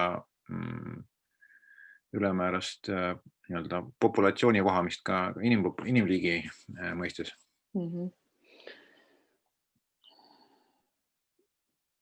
Jah, see võib täitsa nii olla. Aga noh, kui me mõtleme, et tegelikult see teadmine, et glüfosaat on kantserogeenne ja see on juba olemas. Ja isegi ma arvan, et ka talunikud teavad seda, või enamus nendest võib-olla. Aga mis nagu takistab seda muutust tegemast, on see, et kogu praegune süsteem on ju üles ehitatud sellele lihtsusele, kiirusele, kohe tulemuslikkusele. Et kui sul on kogu see masinavärk on olemas, on ju, sa oled harjunud 20 aastat järjest pannud seal kündnud, pannud väetist, pannud glüfosaati, pannud herbitsiidi, pannud seal neid pestitsiide, on ju. Ja kuidas sa nüüd järsku siis päevapealt muudad seda kõike täiesti teistpidiseks, hakkad käituma täiesti teistmoodi, kasutama mingeid hoopis täiesti teistsuguseid vahendeid. Et see on see on ju näha, et ega inimesed isegi muutuvad tavaliselt peale seda, kui neil tekib mingi kriis.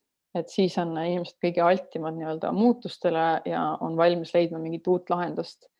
Aga kui seda kriisi ei ole, siis lihtsalt niisama heast peast tulla hommikul ärgata üles ja mõelda, et nüüd ma teen täna teistmoodi kõike oma elu. Et seda juhtub ilmselt väga vähe. Ja ilmselt kui see hakkab ikka isiklikult puudutama, et kui sa saad aru, et see asi, mis sa kasutanud oled, põhjustab nii sinu kui su laste täiesti tervise hääbumist, et siis ma loodan, et see on põhjus piisav kriis, et inimesed tahaksid nagu mingisuguseid ja hakkaksid otsima mingisuguseid muid lahendusi. Eestis keelustati ka midagi hiljuti ära ja öeldi, et enam ei tohi kasutada. Mis asjad need olid ja siis suurtootjad hakkasid ütlema, et aga nii ei saa? No jah, seda sama glüfosaati kasutati ennem selleks, et enne viljakoristust paar päeva pandi seda peale. Põhimõtteliselt tapeti vili ära ja seda valmib kõik ühel ajal järgi. Et siis saaks koristada ühel ajal, et nad oleksid kõik seal valminud. Ja siis see keelustati ära. Et seda nüüd jah, tõesti ei ole lubatud glüfosaadi näol. Aga on mingisuguseid teisi preparaate, mida sellel eesmärgil ikkagi on lubatud kasutada. Aga jah, et põhiline, kuidas seda Eestis kasutatakse, ongi enne külvi tehakse maa puhtaks, et ei oleks seda umbrohtu seal vahel.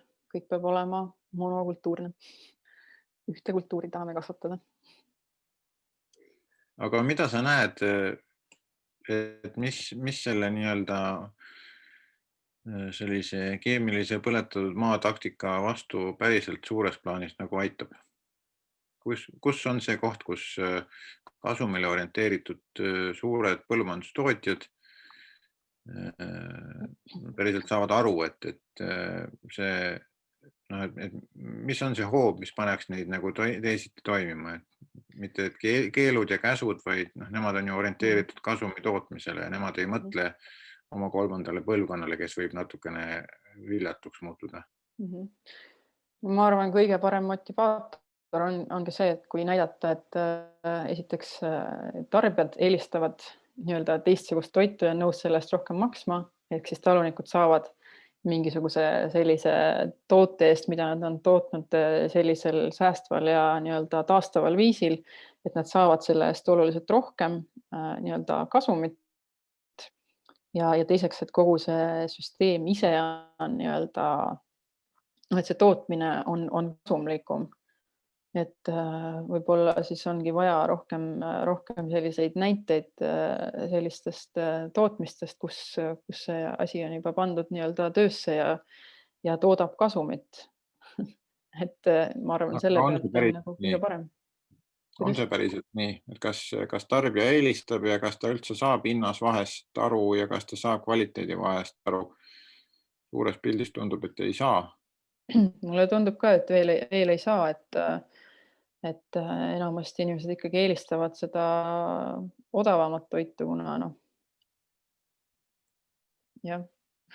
Aga ma arvan, et mida enam inimesed saavad aru, kui palju toit nende tervist mõjutab, seda enam see on ju ka näha, et nii-öelda inimesed soovivad seda täisväärtuslikku toitu, et kes saavad endale seda lubada, et jah, tõesti kõik ei saa, aga et hetkel ta on veel nii-öelda kallim, on ju. Aga jah, ma loodan, et see varsti muutub ja nii-öelda, et me ei maksa peale nendele talunikele, kes nii-öelda mulda vaesustavad, vaid maksame hoopis nendele, kes seda rikastavad. No sa oled nüüd sellise ametikoha peal tööl, et kas seal niipidi nagu on võimalik hakata mõtlema ja kuidagi seda soodustama ka?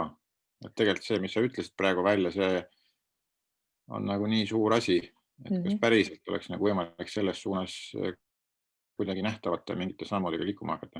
Ja üks nii-öelda põhjus, mis seda seimaani on takistanud, Euroopas tegelikult ju see rohekokkulepe ja kõik need asjad väga soosivad seda ja väga näevad ette, et oleks selline tulemuspõhine toetuste süsteem. Aga küsimus on, kuidas seda nagu mõõta. Et hetkel ei ole sellist head viisi, metoodikat, süsteemi, kuidas nagu mõõta, et kui palju sul see süsinik siis on nii-öelda seal selle aastaga kasvanud, sest et ta ka kõigub aastate viisi ja et siis selle pealt nagu mingisugust toetust maksta. Et ma olen nüüd kuulnud, et Austraalias juba nii-öelda töötatakse välja seda metoodikat ja ilmselt mingisuguse paari lähima aasta jooksul saab see nii-öelda teoks, et suudavad mingite nii-öelda mõõtmiste alusel öelda siis, et mitu tonni süsinikku see muld on nüüd selle aastaga sidunud. Ja siis selle pealt saaks hakata nii-öelda toetusi maksma. Et just maksta sellele talunikule, kes siis on nii-öelda tulemuse pealt. Et siis talunik ise vaatab, kuidas ta selleni jõuab, aga kui ta juba suudab süsinikku mulda siduda, siis see tähendab, et ta teeb midagi piisavalt hästi, et see muld nii-öelda taastub. No see on väga vinge. Kas Põllumajandusministeeriumis päriselt on selline plaan olemas, et niimoodi hakata toetusi kuidagi siduma süsiniku sidumise nagu... See oli meil laual, et kuidas seda mõõta, et muld on saanud paremaks, aga hetkel, nagu ma ütlesin, ei ole neid mõõdikuid, mille alusel seda öelda. Et mingid asjad on välja töötamisel ka selles mõttes, et kuidas elurikkus mullas mõõta mingite valkude baasil, et kuidagi vaadata, kui suur valgusisaldus on mingis mullas, et selle põhjal siis öelda, et kas elurikkus on mullas suurenenud selle aja jooksul või mitte. Aga jah, et hetkel veel ei ole neid meetodeid. Aga see töö nagu käib selles suunas. Kas see sama BRICS mõõdik, mis sa tõid siin toodete toitaine rikkuse mõõtmiseks näitena, et kas see ei või olla nii-öelda selle lõpptarbija või lõpptoote mõttes nagu üks neid mõõdikuid, mis päriselt nagu lükataksegi laivi igal pool ja öeldakse, et hakake kasutama seda ja see näitab ühtlasi ka selle mulla, selle kasvukeskkonna nii-öelda elurikkust?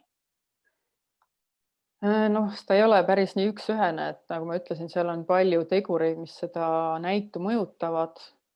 aga jah, ma arvan, et tuleb lähitulevikus midagi palju efektiivsemat, mis nagu koheselt suudab selle nii-öelda toitainete sisalduse selles tootes nagu ära määrata ja ma otsest järeldust muidugi ei saa öelda, et siis tänu sellele ka mulla elurikkus on suurem, aga mingisuguse paralleeli sealt ikka saab tõmmata, sest et kui vaadata seda toitu, mis on kasvatatud nende hüdropoonika abil, siis seal midagi on seal puudu.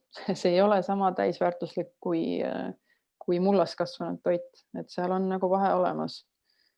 Ja hüdropoonika on see tehistingimustes, tehisvalguses või? Ei, ta on nagu veega, et ainult nii-öelda vee sees kasvatatud taimed, kus siis käivad igasugused toitelemendid sealt läbi ja kivivilla peal kasvatatud ka nagu suhteliselt sarnane süsteem, et taimel ei ole otsest kokkupuudet mullaga ja nende mikroorganismide ja bakteritega, aga ta saab nii-öelda toite lahusestama need põhilised toitained kätte. Ma mõtlesingi seda sama, vaata, mida Hollandis hästi palju tehakse igal pool madalmaades, et sellised suured katuse katmik nii-öelda kasvuhooned ja igasugused nii-öelda suured korruste viisi seda põllumajandust, kus on tehisvalgus ja kus on automatiseeritud kastmine ja toitmine. Seda ma mõtlesingi. Kas see ei ole hüdropoonika või? Ja on küll, on. Ta ei eelda otseselt seda kunstvalgust, aga hüdropoonika mõte on selles, et toitainete lahusega on siis need taimed kasvatatud, kuskil nii-öelda saavad lahusest oma toitainet kätte. On võrreldud neid mahetoodetega ka või? On küll võrreldud jah, ja väidetavalt, kui teha selliseid nii-öelda tavamõõtmisi, et siis ei ole seal umbes suhkrute sisalduses ei ole seal erinevust, aga erinevus on erinevus on hetkel veel milleski selles, mida me mõõta ei oska. Et kui inimene, kes on nii-öelda suudab olla nii-öelda kõige tundlikum aparaat üldse, meil tänapäeva aparaadid ei suuda veel kõike tuvastada, mida inimene suudab. Ja et kui inimene maitseb seda, siis maitsest saab aru, maitsevahe on olemas ja kui inimesele nii-öelda see vili maitseb hästi, ta on hästi nii-öelda maitsekas ja selline täidlase maitsega, siis see tähendab ka inimese jaoks, et seal on palju toitaineid sees ja ta on nii-öelda kasulik inimesele. Et jah, et midagi on seal mullas, mida sealt toitaine lahusest ei saa. Ja minu arust on need kindlasti need sümbioos nende mikroorganismidega, kes suudavad nagu lisaks nendele mineraalainetele midagi ikkagi taimele veel anda, mis muudab taime kuidagi tugevamaks. Kui toitaine rikkust hüdropoonika toodetel võrreldes näiteks mahetoodetega nagu mõõdetuna erinevalt ei saa välja tuua, et siis ma küsin, et kui need suurtootjad siis ütlevad, et tegelikult mõõdistused näitavad, et mingit vahet ei ole, et siis sisuliselt ei saagi ju öelda, et üks on parem kui teine. No ma ütlen, seal on mingisugune komponent, mida me veel ei oska mõõta või millele me ei oska tähelepanu pöörata. Et me võib-olla mõõdame ainult mingit üht spektrit sellest asjast ja seal on nad sarnased, aga kui me mõõdaksime veel seda ja seda ja seda, et siis oleks seal nagu erinevused olemas. Aga nende mahetoodete kohta ma tahan ka öelda seda, et kõik mahe ei ole ka nagu alati parem kui näiteks tava. Et selles suhtes tasub olla nagu ka teadlik sellest, et ju mahedal, kui võtta lihtsalt nagu maheda nõuete järgi, siis seal on nii-öelda keelatud need sünteetilised pestitsiidid, sünteetilised mineraalväetised, aga on võimalik kasutada mingisuguseid mahedaid nii-öelda nii-öelda putukatõrjevahendeid, et on küll võib-olla bioloogilisemat iseloomu ja nii-öelda toimivad natuke teistmoodi ja ka mineraalaineid kasutatakse. Aga põhimõtteliselt, kui see süsteem, kuidas seda toitu toodetakse, näiteks ju küntakse kogu aeg, ühesõnaga, kui see süsteem ikkagi vaesustab mulda ja ei kasvata seda, siis ka meie toitu see nii-öelda ei jõua. Et mõnes mõttes see mahe alati ei tähenda automaatselt paremat. Ta tähendab, et seal võib-olla, ilmselt on vähem mingisuguseid pestitsiidijääke ja herbitsiidijääke, aga nii-öelda toitaine sisalduselt ta ei pruugi olla parem. Et selles suhtes ei tasu seda alati ühe puuga lüüa, et nüüd mahe on toitainete rikkam kui tava. Et see väga oleneb sellest, kuidas seda toitu on kasvatatud. Aga tavatarbijana ei oska ju vahet teha. Ei oskagi. Mida siis teha? Vaatame edasi. Et mida me ise saame teha, on nii-öelda hoolitseda selle eest, et vähemalt meie poolt oleks teadlikkus võimalikult suur, ehk siis kasvatada ise oma toitu või siis osta see talunikult, keda me teame, kes teeb seda sellisel viisil, et ta tahab, et seal toidus oleks võimalikult palju toitaineid ja et ta kasvatab mulda, mitte ainult lihtsalt ei tooda midagi, aga et tema eesmärk on ka nii-öelda elurikkust ja mulla olukorda seal parandada.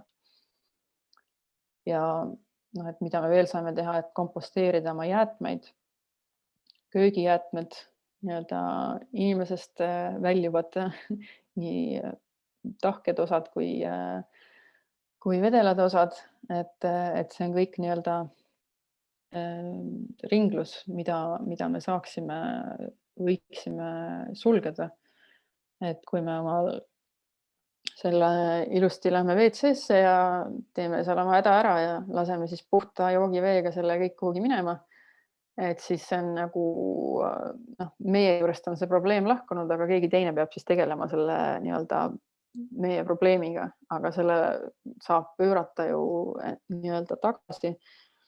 Et tegelikult see on ju väärtuslik asi, et ligi, ma ei tea, mäleta praegu peast, mis see suurus oli, kui palju inimene suudab tegelikult neid toitaineid sealt toidust omastada, et enamus vist ikkagi läks, ma ei tea, võib-olla ei olnud ka enamus, aga mingi suur osa nendest toitainetest ikkagi läheb meil fekaalidega välja. Ja eelkõige uriiniga, seal on ligi 80% nendest toitainetest, mida inimene nii-öelda välitab endaga. Et kasutada, kui meil on nii-öelda aia ja nii-öelda looduse ringi võimalus. Et siis nii-öelda mitte lasta ressurssi oma aiast või piirkonnast välja. Ja võimalusel mitte põletada orgaanikat, et sellega me vabastame seda süsinikku, väärtuslikku süsinikku, mida me tahame hoopis siduda ju mulda, et põletada nii-öelda see komme, et põletame kõik oksad ära, et selle võiks nüüd kuhugi maha matta, et kui meil mingid oksad kukuvad ja värki, et siis me võiks need ikkagi ära komposteerida kuidagi, et seda süsinikku sealt siduda. Ja mulla elustikku suurendada, et ise neid baktereid kasvatada, anda neile süüa, hoida muld kaetuna ja köögijäätmed võib ka otse mulda viia, on ju. Eriti kui nad on hapendatud ennem, ehk siis tehtud bokashi komposti köögijäätmetest, siis ta on mulla elustikule nagu superhea toit. Hoida muld kaetuna, nagu me rääkisime, taimede või multsi all. Ja parandada mineraalide tasakaalu, et mõnes kohas mullas ikkagi võib olla nagu reaalselt ka mingite ainete puudus. aga võib ka olla nii, et mingit ainet on väga palju, aga taimed ei suuda seda omastada, sest et neil on selle omastamiseks vaja mingisugust teist mineraali või mingit mikroelementi, mida seal mullas on vähe. Ja siis tänu sellele kuidagi see ei saa seda süsteemi nagu nii hästi tööle. Ja ärme kasuta keemilisi taimekaitsevahendeid, et selle nii-öelda mullaloengu minu jaoks üks suurimaid mõtteid on see, et taimed, kui me suudame neile tagada kõik nii-öelda vajalikud komponendid, siis nad suudavad ise, et nii-öelda nende kahjurite eest ja nad suudavad siis ise ka tekitada meile sellist toitu, mis siis ka meid kaitseb nii-öelda ja meid aitab seda immuunsüsteemi tekitada. Ja nagu ma ütlesin, peatada materjalide ja toitainete lekkesüsteemist. Uriin, papp, lehed, muud kohalikud jäätmed, et vaadata ka natuke ringi, on ju, et nagu me rääkisime, et inimesed korjavad teile ilusti materjalid kotti, minge lihtsalt viige ära, on ju.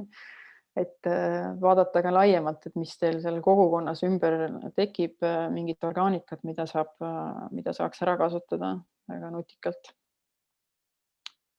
Et ise rohkem sellele nii-öelda toitainete ringlusele tähelepanu pöörata ja nii-öelda suunata ka teiste teadlikkust sinna suunas, et just see toitainete ringlus kohalikul tasandil, see on see, millest me peame nagu hoolitsema. Kas on veel küsimusi selles? Mul on veel üks küsimus. Et kuidas peatada leke tootmissüsteemis, nagu sisuline leke? Et kui mõelda selle peale, et meil on näiteks teraviljatootjad, kes toodavad mahedalt ja me võiksime ju seda siin kohapeal tarbida, aga see läheb laevadega näiteks, ma ei tea, Araabia Ühendemiraati ja sellega toidetakse hobuseid. Me ise ostame siis kusagilt odavamalt ja sööme odavamat kraami. Ja see on süsteemne. See on süsteemne, jah.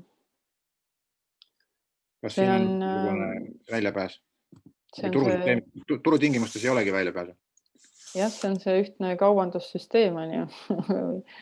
Vabaturu võimalused ja pahed. Et ma ei tea, see on kuidagi, see on tõesti asi, millele ühelt poolt on ju see talunikule või ettevõtjatele vabadus, teiselt poolt on see nagu lollus, kui ma tean ka seda näidet, et aastas viiakse Hollandist Inglismaale, ma ei tea, 200 000 tonni piima ja Inglismaalt Hollandisse tuuakse 200 000 tonni piima. Nagu, mis mõte? Et kas ei saa kuidagi niimoodi, et ei peaks käima ja aga see on see vaba turuvärk, et ma ei tea, minul ei ole sellele hetkel lahendust, et ilmselt lahendus on see, nagu see koroonakriiski on meile selgelt näidanud, et kui hakatakse rohkem tähtsustama seda kohalikku ringlust ja kohalikku toorainega varustatust ja kindlust, et kui see muutub nagu oluliseks ja vajalikuks, et siis kui see on odavam on viia kuhugi Egiptusesse seda vilja, kui siin kohapeal ära müüa, et siis senikaua see toimib, aga kui jõuab kätte see reaalsus, et nii-öelda see transpordi pealt peab tegelikult nii palju peale maksma, kui tulevad need nii-öelda reaalsed hinnad naftale või ma ei tea, mis praegu on nagu nii odav, tänu millele kõik see saab toimuda. Et siis see ma arvan, korrigeerib selle turu ära.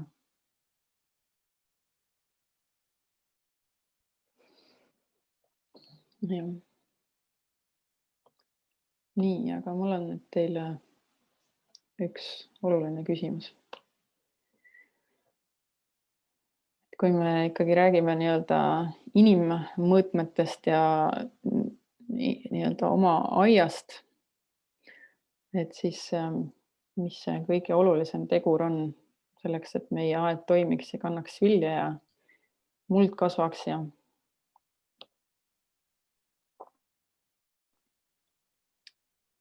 Julge pealehakkamine ja tahe. nii, ja kellel see peab olema? Aiapidajal. Õige.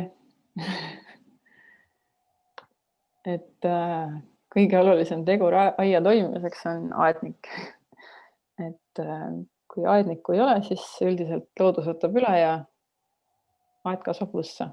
No muidugi seal kasvab igasuguseid taimi ja seotakse palju süsinikku ja suures plaanis nagu kasulik asi on ju. Aga kui me ikkagi tahame aiast saada neid taimi, millega söögiks, mida me oleme harjunud saama, et siis aednik peab tundma neid taimi, mida ta kasvatab. Et peab teadma, et mõned taimed idanevad, näiteks seemned idanevad valguse käes või vajavad valgust, millele nagu ei panda mulda peale, näiteks salat. Ja teised taimed, neid on vaja hoida paar kuud külmas, ennem kui nad idanevad. Näiteks mingisugused pähklipuud. Et kui te tahate pähklit nii-öelda hakata idandama, kasvatama, no siis tal on vaja nii-öelda vähemalt 3 kuud kuskil 0–5 kraadi juures olemist, et ta saaks aru, et ahah, nüüd võib hakata kasvama. Et ka sellistes niisketes oludes. Et on nii-öelda erinevatel kultuuridel on erinevad vajadused, et on hea tunda seda taime, mida me kasvatame, et mida ta siis vajab. Nii, nüüd läks nii palju edasi. Ja siis planeerimine ja ette nii-öelda mõtestamine. Praegu tuleb see mõnus vaikne aeg, talv, et see on aednikule selline super aeg, et mõtleme, kui me saaksime 12 kuud aastast kasvatada toitu, et kes siis seda, siis ei oleks vaja nii palju planeerida ka, et mida kõike selle 5 kuu jooksul peaks suutma ära kasvatada, et see 7 kuud üle elada. Et ühesõnaga planeerimine, et oleks, et seesama, et mingi kultuuri koristan ära, mis ma sinna järgi panen, kas ma panen sinna mingisuguse haljasväetise või katan kinni või et oleks nii-öelda teada aasta lõikes, et mis tegevusi ma pean tegema, mida selleks vaja on, millal ma midagi külvama pean, millal ma midagi koristan, istutan. Et igal asjal on hea mõelda. Ja no üks asi, millest väga palju ei räägita, mis on tegelikult oluline, on huvi nii-öelda oma aia, selle ringluse vastu, mis toimub mullas, nende väikeste olendite vastu, kes seal mullas on, mida me silmaga ei näe, aga teevad meie eest hullult palju tööd ära ja samamoodi ka nii-öelda suhtlema oma taimedega, et taimed samamoodi on elus organismid ja nii-öelda tajuvad meie huvi ja meie nagu kavatsusi, et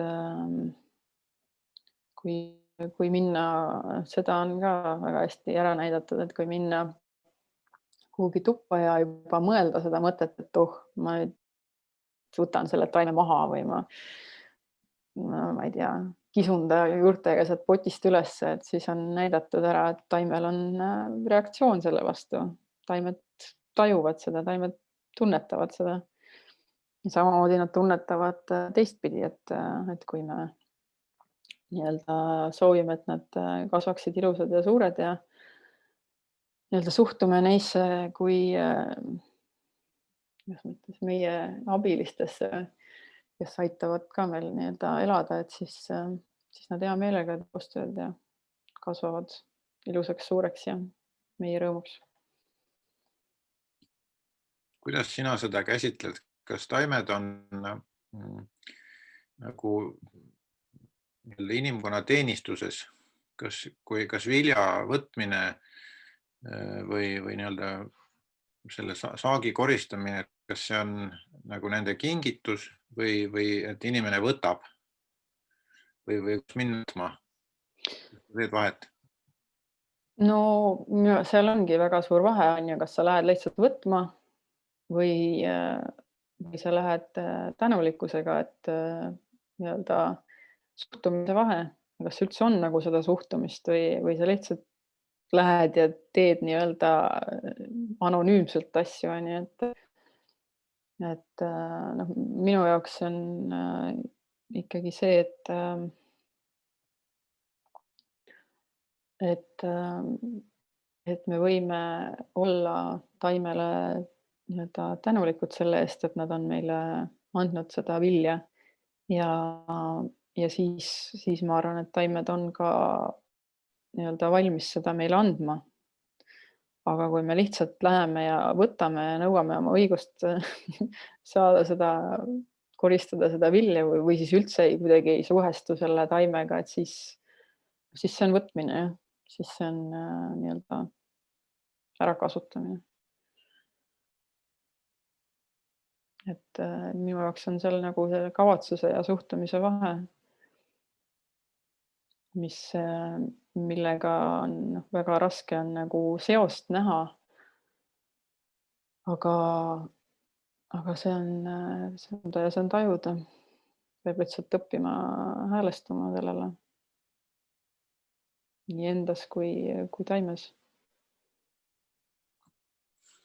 Igal aednikul on oma aiaga mingisugune seos ja suhe ja siin ei ole ilmselt suur küsimus, kuidasmoodi see andmine ja võtmine vastastikku toimib, aga kui mõelda suure intensiivtootmise peale, et kuidas ikkagi seal siis see suhe on, kas ta üldse on ja millisel moel ta paigas on? Praegusel ajal ei olegi seda suhet, et enamus nendel põllumeestel puudub see suhe. Ma kuulsin ühte sellist intervjuud ühe Kanada nõustajaga, kes on siis selline veidike intuitiivne nõustaja ja nii-öelda, kes suhtleb taimedega ja siis nõustab nii-öelda neid talunikke. Ja ühel sellisel põllul ta tajus, et taimedel on kuidagi, millestki on nagu puudus. Ja siis, et nad ei kasvanud ka nii hästi, kui need taimed seal teisel põllul. Ja siis ta küsis selle taluniku käest, et kas see põld seal taga, et kui tihti sa seda külastad. Talunik ütles, et no ma ei tea, paar korda aastas või heal juhul, et väga tihti sinna ei satu, on ju. Ja siis ta tajuski, et taimed tundsid puudust sellest nii-öelda tähelepanust ja nii-öelda nendega suhtlemisest ja see nagu mõjutas nende kasvu ka. Et ma leian, et kas suurel skaalal on nagu võimalik taimedega suhelda, taimede, ma ei tea, kolooniaga või sellise nii-öelda põlluga, et see skaala nagu taimedega suhtlemisel minu jaoks, ta ei tohiks olla takistuseks, aga küsimus on selles, et kui palju need talunikud on nagu valmis üldse mõtlema sellel moel, et ma läheks nüüd ja suhtleks oma taimedega täna natukene. Et kui me juba seda suudaks saavutada, et siis ka talunikud ilmselt märkaksid rohkem, et mis nendel taimedel toimub või mis neil puudust on või mida nad vajavad. Et ma arvan küll, et see skaal nagu ei ole probleem, et pigem on see tahe ja nii-öelda praktika. Aga jah, tõesti, Kes see nõustaja oli? nii-öelda, kuidas? Oli, keda sa mainisid? Ma võin panna ka selle lingi, et ma kuulan, John Kempf on üks selline tegelane USAs, kes on ise nagu ka talunik ja nõustaja ja siis ta on intervjueerinud, tal on hästi palju intervjuusid selliste uuenduslike talunikega ja kes siis praktiseerivad sellist nii-öelda taastavat põllumajandust või siis mingite nii-öelda nõustajatega või teadlastega, et kes nii-öelda ka viivad seda edasi, et oleks, et see nii-öelda mõjuks nii mullale hästi kui inimesele, et see tema intervjuud on olnud nagu väga palju mind mõjutanud, et paljud need tänased slaidid ja mõtted on ka nagu temalt inspiratsiooni saanud, et ma panen teile sellele glüfosaadi loengule ja siis sellele Kanada tüübile ka, et see minu jaoks on olnud tõesti väga huvitav kuulda, et mis kõik maailmas nagu toimub sellel alal ja kuhu ollakse juba jõudnud. Kas see John Kempf on ise Kanada mees või? Ei, tema on USA-st, ta on Amish. Ma ei tea, praegu ta vist ei ole, aga Amishi kogukonnas üles kasvanud. Väga tegus tüüp. Aga see nõustaja oli Kanadast? Jah, see nõustaja oli Kanadast. Kas sa tead, kas Eestis ka keegi taimedega suhtleb ja talunikke nõustab sellisel moel? Ei tea, aga ma mõtlesin, et ma võiks kunagi hakata selleks. Aga mul on veel pikk tee õppida. Juhei. Okei, aga ma arvan, et sellega ma olen tänaseks lõpetanud. Tuli siuke pikemat sorti loeng. Jah, päris korralik. On süvenemist neile, kes soovivad. Ja väga äge. Minu meelest selline loengu formaat on ikkagi tegelikult päris äge, et sa saad istuda oma kodus ja keegi räägib oma kogemust ja väga siuke põnev on.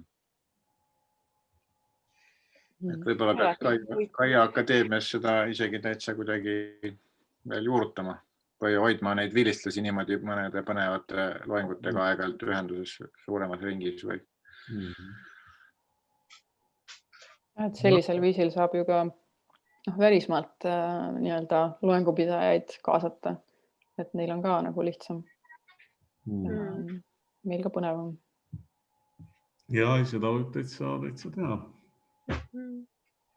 Aga see oli küll hea mõte minu meelest, et see nagu laiemale ringi, et kutsuda nagu seda Kaia ringi kutsuda mõnikord mingit sellist loengut kuulama. See ei maksa ju midagi ekstra, eks ole.